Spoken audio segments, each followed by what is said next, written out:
महाभारत का युद्ध समाप्त हो चुका था। महाराज युधिष्ठिर राजा बन चुके थे। अपने चारों छोटे भाइयों की सहायता से वह राजकाज चला रहे थे। प्रजा की भलाई के लिए पांचों भाई मिलजुल कर जुटे रहे थे। जो कोई दीन दुखी फरियाद लेकर आता, उसकी हर प्रकार से सहायता की जाती।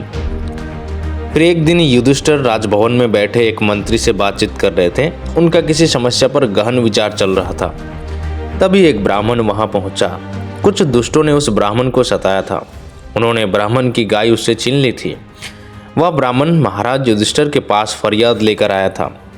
मंत्री जी के साथ बातचीत में व्यस्त होने के कारण महाराज युधिष्ठिर उस ब्राह्मण की बात नहीं सुन पाए। उन्होंने ब्राह्मण से बाहर इंतजार करने के लिए कहा। फिर ब्राह्मण मंत्रणा भवन के बाहर रुककर महाराज युधिष्ठिर का इंतजार करने लगा। मंत्री से बातचीत समाप्त करने के बाद महाराज ने ब्राह्मण को अंदर बुलाना चाहा, लेकिन तभी वहां किसी अन्य देश का दूत पहुंच गया। महाराज फिर से बातचीत में उलझ गए। इस तरह एक के बाद एक कई महानुभावों से महाराज युधिष्ठिर ने बातचीत की। अंत में सभी को निपटाकर जब महाराज भवन से बाहर आए तो उन्होंने ब्राह्मण को इंतजार करते पाया। काफ़ी थके होने के कारण महाराज युधिष्ठिर ने उस ब्राह्मण से कहा कि अब तो मैं काफ़ी थक गया हूँ, आप कल सुबह आइएगा, आपकी हर संभव सहायता की जाएगी। इतना कहकर महाराज अपने विश्राम करने वाले भवन की ओर बढ़ गए। ब्राह्मण को महाराज युधिष्ठिर के व्यवहार से बहुत निराशा हुई। वह दुखी मन से अपने घर की ओर लौटने लगा। अभी वह मुड़ा ही था कि उसकी मुलाकात महाराज युधिष्ठिर के छोटे भाई भीम से हो जाती है। भीम ने ब्राह्मण से उसकी परेशानी का कारण पूछा। ब्राह्मण ने भीम को सारी बातें बता दी। साथ ही वह भी बता दिया कि महाराज ने उसे अगले दिन आने के लिए कहा है। ब्राह्मण की बात सुनकर भीम बहुत दुखी हुए और उसे महाराज युधिष्ठिर के व्यवहार से भी बहुत निराशा हुई। उसने मन ही मन कुछ सोचा और फिर द्वारपाल को जाकर आज्ञा दी कि सैनिकों से कहो कि विजय के अवसर पर बजाए जाने वाले नगाड़े बजाए जाएं। आज्ञा का पालन हुआ। सभी द्वारों पर तैनात सैनिकों ने विजय के अवसर पर बजाए जाने वाले नगाड़े बजाने शुरू कर दी।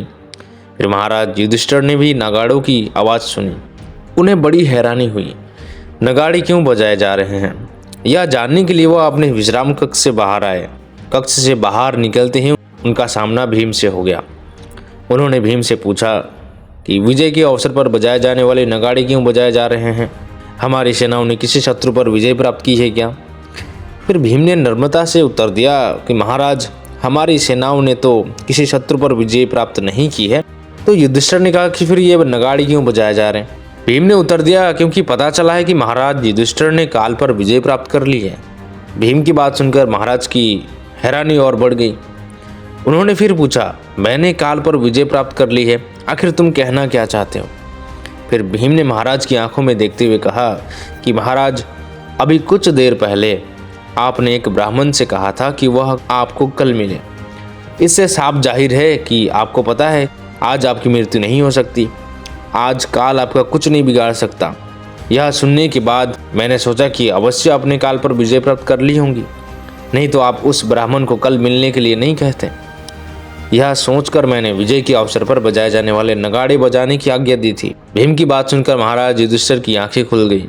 उन्हें अपनी भूल का पता लग जाता है। तभी उन्हें पीछे खड़ा हुआ ब्राह्मण दिखाई दे गया। उन्होंने उसकी बात सुनकर एकदम उसकी सहायता का आवश्यक प्रबंध करवा दिया। तो फ्रेंड्स, हमारे अंदर एक बहुत बुरी आदत है काम को टाल देने की। अपनी इस आदत के कारण हम कभी कभी अपने बनते हुए कामों को बिगाड़ देते हैं, जिससे हमारी बड़ी भारी हानि हो जाती है और कभी कभी तो अपनी मंजिल पर पहुंचते पहुंचते रह जाते हैं। जो काम हमें आज कर रहे हैं वह कल भी उतने ही महत्व के रहेंगे, यह नहीं कहा जा सकता। परिस्थितियां क्षण क्षण पर बदलती रहती है और उनके अनुसार पिछड़े हुए कार्यों का कोई महत्व नहीं रह जाता। संभव है आज किसी कार्य के सम्मुख आते ही हम उसे ताज़ा जोश में कर डालें, परंतु कल पर टालते ही उस कार्य के प्रति दिलचस्पी भी कम हो सकती है और इस प्रकार वह कार्य सदा के लिए ही टल सकता है। जिस व्यक्ति में टाल मटोल का यह रोग लग जाता है वह अपने जीवन में उनके काम नहीं कर पाता, बल्कि उसके सब काम अधूरे पड़ जाते हैं। यद्यपि ऐसे लोग हर समय व्यस्त रहते दिखाई पड़ते हैं, फिर भी अपना काम पूरा नहीं कर पाते। कामों का बोझ उनके सिर पर लदा रहता है और वे उससे डरते हैं, कामों को धकेलने की कोशिश करते हैं। टालने की आदत वाला मनुष्य परिस्थितियों का शिकार भी हो सकता है। अतः जहाँ तक हो सके आज के काम को कल पर कभी ना छोड़े, क्योंकि वर्तमान समय ही हमारा है। दोस्तों कहानी कैसी लगी हमें कमेंट पर ज़रूर बताना, और चैनल पर नए आए हो तो सब्सक्राइब जरूर कर देना। फिर से मिलेंगे एक नई कहानी के साथ, तब तक के लिए स्टोरी क्लब में आपका फिर से स्वागत रहेगा।